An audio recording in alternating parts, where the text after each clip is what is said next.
James Chung is a research analyst. His company is Reach Advisors. At Reach Advisors, their specialty is understanding demographic trends, purchasing decisions, and buying preferences. His work is to understand the consumer intimately and to solve the problems and to find opportunities for his clients of all kinds. James has recently attracted national attention. And the big question that we're asked by clients today is a question about what is shifting now that's cyclical versus what is shifting that is permanent. And so what we're going to do is try to pick apart just a snippet in these next 20 minutes of what we're sharing with a lot of our different types of community-driven clients and talk about how will the world be different after this downturn that we're working through. Let's back up to 1946. GIs come home from World War II, and all of a sudden, birth rates pop up 30%, and then stay there, roughly at that level, for a period of 20 years. That was the baby boom. And so what happened with that? In the late 1940s, it was the explosion of suburbia, Levittown, and other great developments that were built to accommodate the children of the baby boom. Fast forward to the late 1960s, you saw an explosion of demand in rental market, an explosion of supply as well too that took us into the 70s. Take a look at the move into the 1980s, you started to see an explosion of redefinition of suburbia as they bought their second homes. And then let's take a look at what happens 1990 visually. That big bulge up at the top there is the baby boom. What we have there is the baby boom moving through the cycle in 1990s, moving out of their 30s into their 40s. And let's map it out against certain types of housing product. First off, let's take a look at peak trade-up buying years. What we see at that 1980 is you see this big wave moving into peak trade-up buying years, which is what triggered that redefinition of suburbia. McMansions. Fast forward to 1995, if you'll notice, there's even a greater number that moved into that cycle of peak trade-up buying years. 2000, a much bigger bulge that moved up into the peak buying years. Notice that corresponds with when the housing market started to accelerate at a much greater pace than inflation in a way that hadn't happened before. 2005, you see another big growth, but it's starting to subside a little bit. Let's take a look at 2010. We actually see that starting to peel back significantly. There's a much smaller pool moving into that specific period of time of purchasing real estate product. 2015, we see an even greater decline happening. So this is one of the things that can help us start to identify what's going to change in the marketplace as we get through this economic cycle we're in right now. But it's not all bad news. Take a look at what happens after that peak of the baby boom. There's another one coming through, and in 2015, we're looking at the same kind of thing starting to happen with first-time home buying as we have a larger audience moving into that cycle. So this is one of the things that we track to identify what do we know is going to shift in the future. And one of the things that we're noting is that there's a dramatic mismatch between the expansion of trade-up housing inventory and the generation that's going to backfill and allow them to exit. As we take a look at that, what's happening is compare the baby boom to Generation X. Generation X each year, there's about a 10 to 15% smaller population. So it's a smaller market to start versus a market that grew 30%. Part of the mismatch is also stemming from there's lower household cash flow, as we saw in that last slide. They just don't have the same kind of purchasing power that the front of the end of the baby boom did.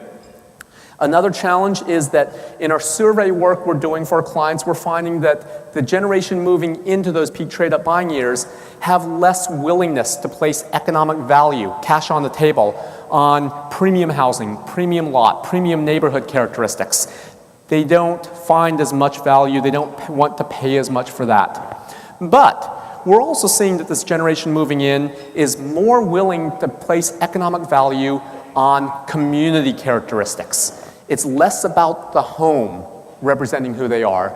They're willing to place greater value on what's the community that surrounds them, which totally changes the game of what's happening in real estate as we think about the implications. But there's a third key distinguishing factor of Generation Y, which we think is actually going to be perhaps an even bigger factor in reshaping markets ahead. It's one that we're telling our consumer marketing clients will probably be the #1 factor that changes their markets. And that is when we take a look at the gender differences in Generation Y. In 1972, men were 1.5 times more likely to earn college degrees than women.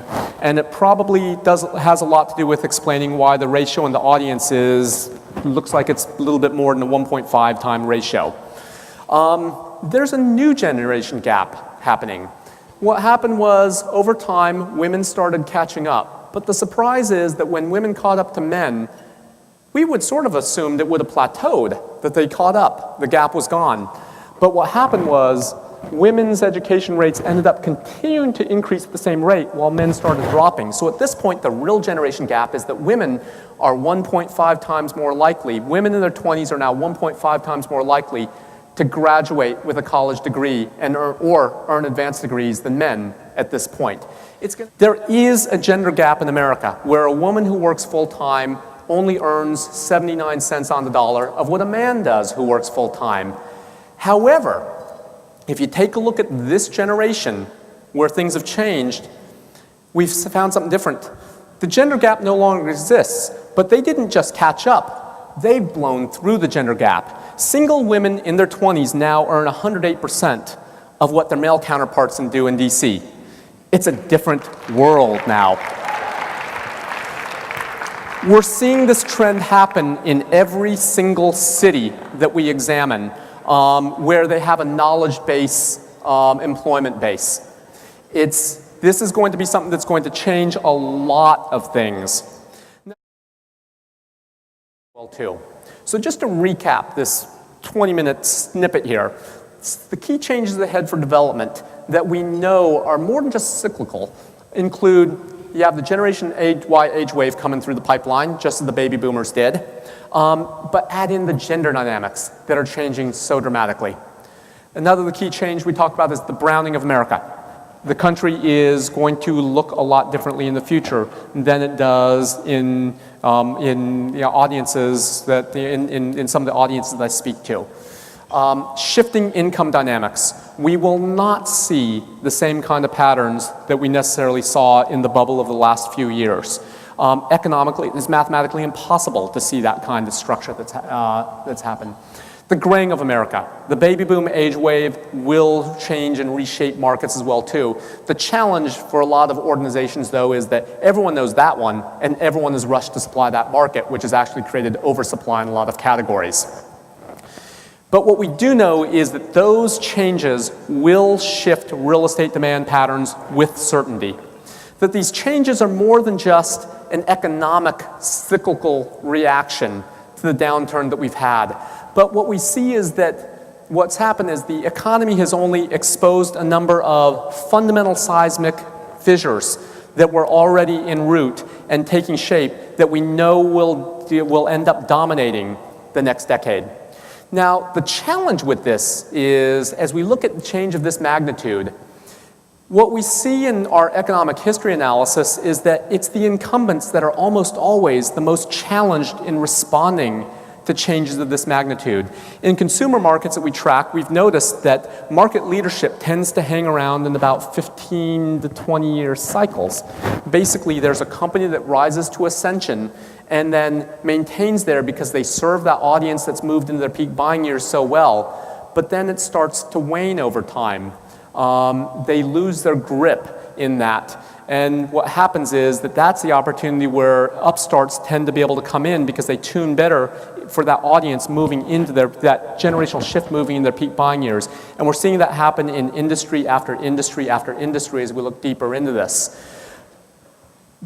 But what it also provides is a very unique window for total reinvention by an innovator or by an incumbent willing to completely re-engineer the machine in order to establish dominance for the changes that we know are coming in the next decade and beyond.